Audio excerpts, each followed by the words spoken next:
This is Ron&Shiela of Hirosa de Cordas, North Carolina. Welcome to some tutorials and I would say sharing of this art. When I was in the Philippines, I had a chance to get in touch with some amazing people who practice this art, this style, without padding. They practice without padding. So I love it because it's like something that we usually do in a real life situation, and it can also develop reflexes. So this time I'm going to show you some strikes that the Hirosa de Cordas is known for, especially the variation of the 12 strikes of the known Dosipares group, at the same time Balintawak. So there are 12 strikes, and these strikes usually are intended to hit specific targets of the human body. So the usual targets are here.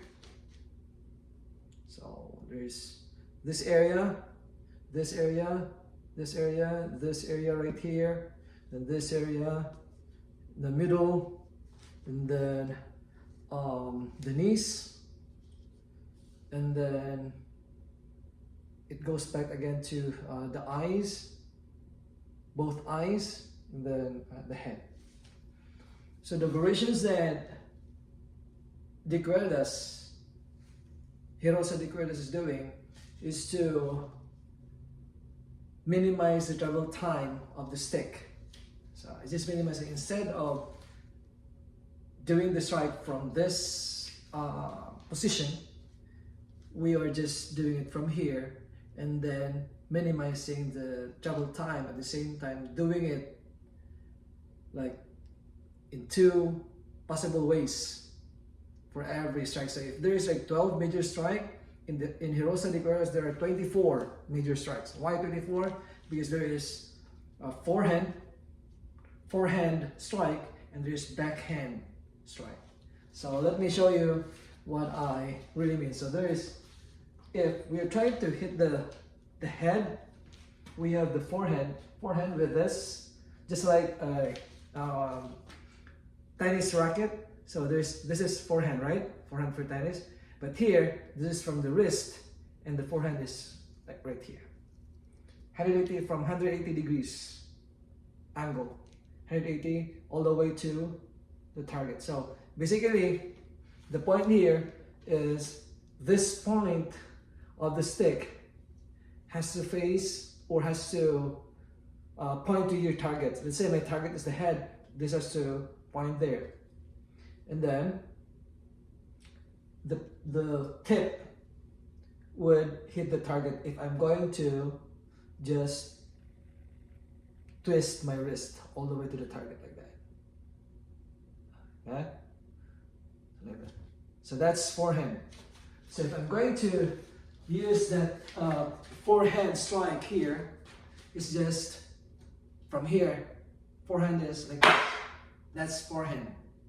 So let's say strike one, or the area that I wanted to target is here. If I'm going to do that, I have actually two possible ways to do it. From here, this is forehand, and there's also backhand, like that. So instead of doing like this, I'm going to just use the momentum of the stick by twisting it, by twisting my wrist like this, like that. Okay? So this is intended for close quarter combat. So one area, that's forehand, and then backhand. Same also if I'm trying to hit the other side of the head, I have forehand. Look at this, I have forehand, I have backhand here. Okay? I have forehand, I have backhand. Right? If I'm going to strike this side of the body, let's say I'm trying to strike the rib area, I have forehand, I also have backhand. right? So if I'm trying to hit the knee, for instance, I have forehand, backhand. Okay? Same here. I have forehand and backhand. Alright? So forehand, I have forehand, then backhand. Forehand, backhand. Right? So that's how Hirose Decorders would minimize the travel time, at the same time minimize the let's say the movement of the stick. Okay, but this is a constant movement, but trying to minimize the area that the stick would be covering. Okay, because the idea here is to cover also yourself, like defending yourself while hitting the target. So if I'm going to do it from here, from this angle right here, the reason why I'm doing it this way because I want to defend myself right away. I don't want to do it this way because I have more space that my opponent can hit. So I'm going to just put it here and then make sure that the tip can hit the target right away. Right? So even if this is like a very close distance, I can still hit my opponent like that. Hit the opponent like this, and then that's forehand, backhand. Forehand, backhand. Alright? Same area. So that's it for today. Thank you so much and enjoy your dose of Filipino martial arts. Have a great day.